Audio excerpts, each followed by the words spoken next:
अस्सलाम वालेकुम गर्ल्स। आज का हमारा जो नेक्स्ट टॉपिक है वो है मियोसिस। हम माइटोसिस जो है वो कंप्लीट कर चुके हुए हैं।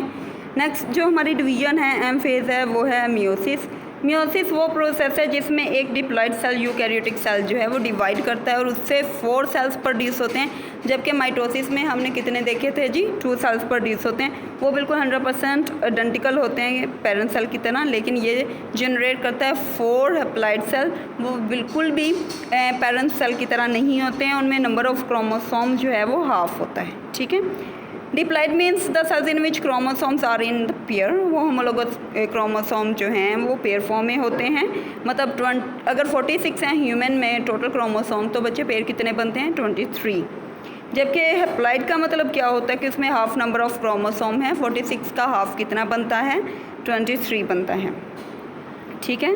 और क्रोमोसोम पेयर फॉर्म में नहीं होते हैं। वर्ड मियोसिस जो है वो ग्रीक वर्ड मियोन से निकला है, जिसका मतलब होता है to make smaller. Reduction division भी इसको बोला जाता है, क्योंकि इसमें क्रोमोसोम्स की जो है वो रिडक्शन या नंबर ऑफ क्रोमोसोम जो है वो रिड्यूस करवाया जाता है। फेजेस ऑफ मियोसिस देखें तो जैसे हमने माइटोसिस के फेजेस देखे थे, इसी तरह मियोसिस के भी 4 फेजेस हैं फर्दर। वो भी हम देखेंगे, सब फेजेस हैं। फिर उसके बाद कैरियोकाइनेसिस, साइटोकाइनेसिस हैं, और कैरियोकाइनेसिस के फर्दर वैसे ही जैसे माइटोसिस में थे वैसे ही इसमें भी डिवीजन की गई है फेजेस की। मियोसिस जो थी वो डिस्क्राइब किया गया एज वेल एज डिस्कवर्ड किया गया फर्स्ट टाइम 1876 में बाय जर्मन बायोलॉजिस्ट ऑस्कर हर्टविग। उन्होंने फर्स्ट टाइम किया। उन्होंने कहा कि ये जो प्रेपरेशन पीरियड होता है मियोसिस का, वो बिल्कुल इंटरफेज ऑफ माइटोसिस की तरह होता है, यानी कि जैसे उसमें G1 पाया जाता है, S फेज़ पाया जाता है, फिर G2 फेज़ पाया जाता है, फिर आगे जो है M फेज़ माइटोसिस नहीं बल्कि मियोसिस होता है। इंटरफेज जो है वो सेम ऐसे ही 3 फेजेस में जैसे मैंने अभी डिस्कस किया वो डिवाइड किया जाता है, और इसमें 2 टाइम्स मियोसिस होती है, यानी मियोसिस 1 एंड मियोसिस 2। आज जो हम पढ़ने जा रहे हैं दैट इज़ मियोसिस 1। मियोसिस 1 जो है इसमें क्या होता है बच्चे, इसमें होमोलोगस क्रोमोसोम जो कि पेयर फॉर्म में होते हैं डिप्लॉइड सेल के अंदर पाए जाते हैं, वो सेपरेट होते हैं, और 2 diploid daughter cells are produce. वो पहले मैं बता चुकी हूँ कि इसमें जो है 46 नंबर ऑफ क्रोमोसोम अगर सेल के अंदर पाए जाते हैं, तो वो डिवीजन के बाद जो नेक्स्ट जनरेशन आएगी उसमें 46 ऑफ नंबर क्रोमोसोम नहीं होंगे बल्कि हैप्लॉइड होंगे, मतलब उसमें 23 क्रोमोसोम जो हैं वो पाए जाएंगे। उसके बाद नेक्स्ट स्टेप जो होगा मियोसिस का, इसमें जो इम्पोर्टेंट बात है वो ये है कि इसमें जेनेटिक वेरिएशंस प्रोड्यूस होती हैं।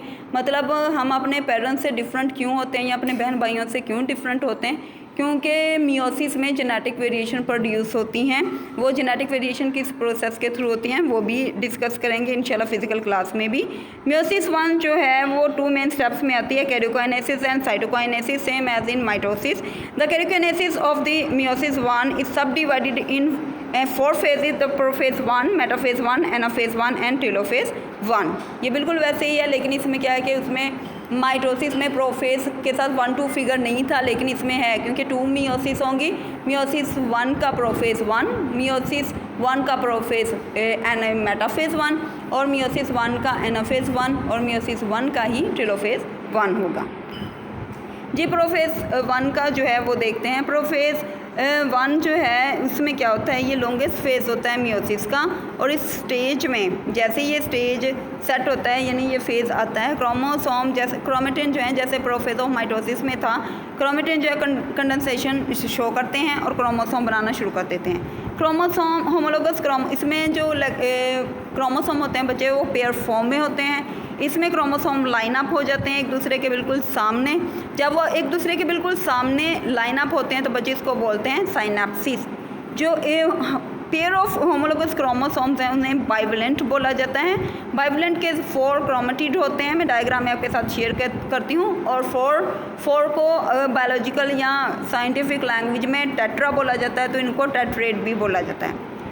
नॉन सिस्टर क्रोमेटिड जो होते हैं होमोलोगस के क्रोमोसोम्स के, वो एक दूसरे के साथ एक्सचेंज पॉइंट ऑफ ज्वाइन बनाते हैं, मतलब जोड़ बनाते हैं, जिस वो क्रॉस की शक्ल में होता है। बच्चे से कियास मेटा बोलते हैं, कुछ लोग इसे चियास मेटा भी बोलते हैं। और फिर यहाँ पे क्या होता है, नॉन सिस्टर क्रोमेटिड जो होते हैं होमोलोगस क्रोमोसोम्स के, वो जेनेटिक मेकअप एक्सचेंज करते हैं, जीन्स एक्सचेंज करते हैं, और इसको क्रॉसिंग ओवर कहते हैं। ये ज़रा देखिएगा सबसे पहले बच्चे, होमोलोगस क्रोमोसोम बिल्कुल एक दूसरे के आमने सामने लाइन अप हो गए, बच्चे इसको बोलते हैं साइनेप्सिस। उसके बाद ये देखें यहाँ पर क्या हुआ है, वो आपस में जीन्स क्रॉस कर रहे हैं, मतलब क्रॉस बना रहे हैं, इसको बोलते हैं कियास्मेटा।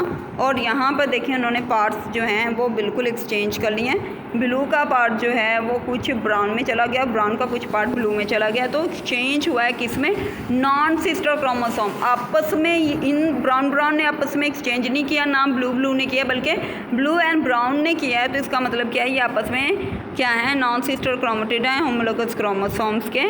तो यहाँ पे क्रॉसिंग ओवर हो चुकी है और बाकी हम इंशाल्लाह फिज़िकल क्लास में फ़र्दर जो है इसकी डिटेल डिस्कस करेंगे।